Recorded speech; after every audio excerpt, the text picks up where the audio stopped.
एक शराबी नशे में टुन्न होकर जा रहा था तो पीछे से एक रिक्शा वाला आया। उसने कहा, हट जाओ हट जाओ। शराबी हट गया और साइड में एक घर के दरवाजे के सहारे खड़ा हो गया। वहां उसको नींद आ गई। सुबह घर के मालिक ने दरवाज़ा खोला तो शराबी नीचे गिर गया और चिल्लाते हुए बोला, यार इतना तो साइड दिया था फिर भी टक्कर मार दी।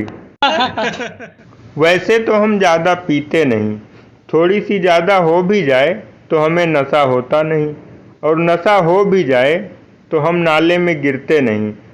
अगर नाले में गिर भी जाएं तो कुत्ते हमें चाटते नहीं, और अगर कुत्ते चाट भी लें तो हमें कौन सा पता चलता है।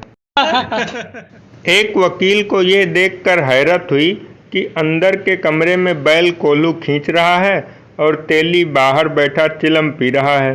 वकील ने तेली से कहा, अगर बैल रुक जाए तो तुम्हें पता ही नहीं चलेगा। तेली, पता चल जाएगा वकील साहिब, उसके गले में बंधी घंटी भी रुक जाएगी। वकील ने 1 मिनट सोचा और फिर बोला, अच्छा, अगर ये एक जगह खड़ा होकर बस अपना सिर हिलाता रहे तो घंटी बजती रहेगी और तुम समझोगे कि बैल चल रहा है। तेली ने बड़ी शांति से जवाब दिया, ऐसा नहीं हो सकता, क्योंकि हमारे बैलों ने वकालत नहीं पढ़ी है। इतनी बारिश से किसी को खुशी हुई हो या ना हुई हो, लेकिन घर के लकड़ी के दरवाजे और खिड़कियां फूले नहीं समा रहे हैं और दीवारों की आंखें नम हो गईं। पक्की छतों से तो खुशी के आंसू टपक रहे हैं। एक मरीज ने डॉक्टर से कहा, डॉक्टर साहब, मैं ज़्यादा पैसे देने को तैयार हूँ, पर मेरे इलाज के पूरे समय नर्स ज़रा सुंदर रखना।